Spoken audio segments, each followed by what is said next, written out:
वध जब हुआ है तो श्यार के महाराज जो शरीर की जो पांजड़ थी आज जाकर के गंगा जी के किनारे से लगी है। और गंगा जी के किनारे से महाराज जब लगी तो धीरे धीरे धीरे धीरे करके समय व्यतीत होता चला गया और थोड़ा थोड़ा करके उस पांजड़ में कूड़ा इकट्ठा होता चला गया। जब कूड़ा महाराज इकट्ठा हुआ तो एक दिन का समय था कि सप्तर्षि जो थे सातों महात्मा उसी गंगा जी के किनारे पर आए हुए। तो सप्तर्षियों ने देखा कि गंगा जी पार करने के लिए तो कोई आज नाव भी दिखाई नहीं दे रही। तो आज सप्तर्षियों की नजर उस कूड़े के ऊपर पड़ी है और कूड़े के ऊपर जब महाराज नजर पड़ी तो सप्तर्षियों ने उस कूड़े के ऊपर बैठ करके गंगा जी को पार किया है महाराज। और गंगा जी पार जब की तो आज दूसरे किनारे पर जब सप्तर्षि पहुंचे तो विचार करते हैं आखिर है क्या जिसने हमें गंगा जी पार कराई है। तो सप्तर्षियों ने उस कूड़े को हटाया तो देखा है कि उस कूड़े में श्यार की पांजर निकली। तो जब श्यार की पांजर महाराज निकली तो सप्तर्षियों ने अपनी तपस्या के द्वारा उस श्यार की पांजर में से कुछ सुंदर सा बच्चा बनाया है।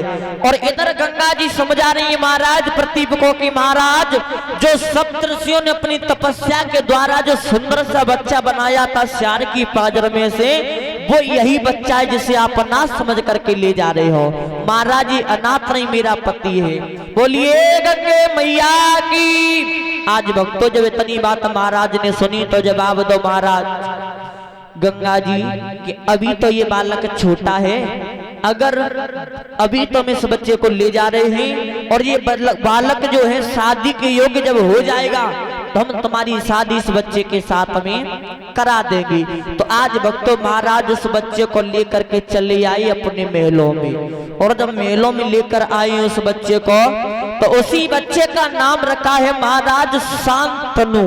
और शांतनु महाराज जब थोड़े थोड़े बड़े हुए राजगद्दी को संभालने लायक महाराज जब हुए तो प्रतीप महाराज तो राजपाट को महाराज शांतनु को सौंप करके वन में तपस्या करने के लिए चले गए महाराज प्रतीप। और आज राजपाट को महाराज शांतनु चला रहे हैं धीरे धीरे। एक दिन महाराज को पता चला है कि हमारी शादी और गंगा जी के साथ में होगी। तो महाराज ने समय नहीं किया, घोड़ा पर सवार भई महाराज। और घोड़ा पर सवार जिस समय हुए तो गंगा जी के किनारे पर पहुंचे। गंगा जी को देखा, जवाब दिया गंगा जी हमारा नाम शांतनु है और हम तुम्हारे साथ में अपना विवाह करना चाहते हैं। तो गंगा जी ने जब महाराज इतनी बात सुनी तो जवाब दो महाराज शादी तो हम भी करना चाहते हैं लेकिन हमारी कुछ शर्तें हैं। शर्तें अगर महाराज हमारी शर्त आपको मंजूर है तो हम कर लेंगे शादी, और महाराज हमारी शर्त मंजूर नहीं है तो चले जाओ। तो जवाब दिया महाराज शांतनु की गंगा जी जो तुम्हारी शर्त है वो हमें बताओ कौन सी है। तो आज गंगा जी समझ आए कि बोली महाराज सुनो सुनो हमारी शर्त कौन सी है। तो बोली अरे के शादी को तैयार और अलग एक शर्त हमारी है।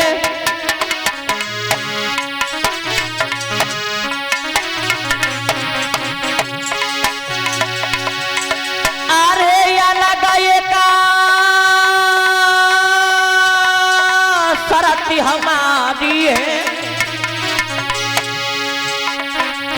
देवतीनी बचन महाराज बनूंगी मैं, नारी तुम्हारी है राजा।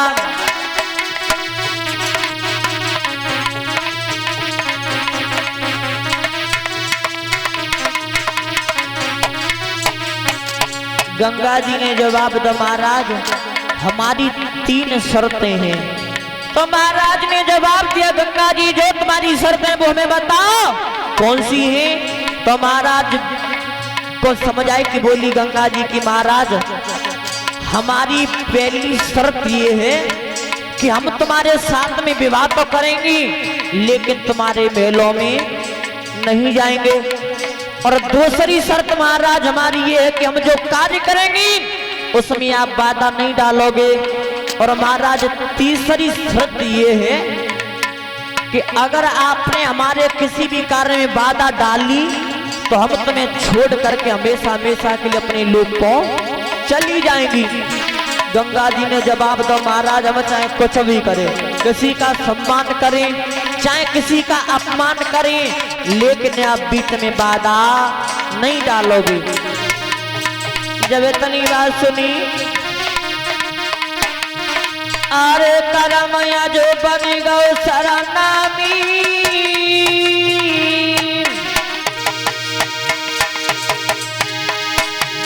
अरे करमया जो बन गौ सरनामी, अरे गंगा की सुन के बात भरी जो राजा ने आमी। भक्तों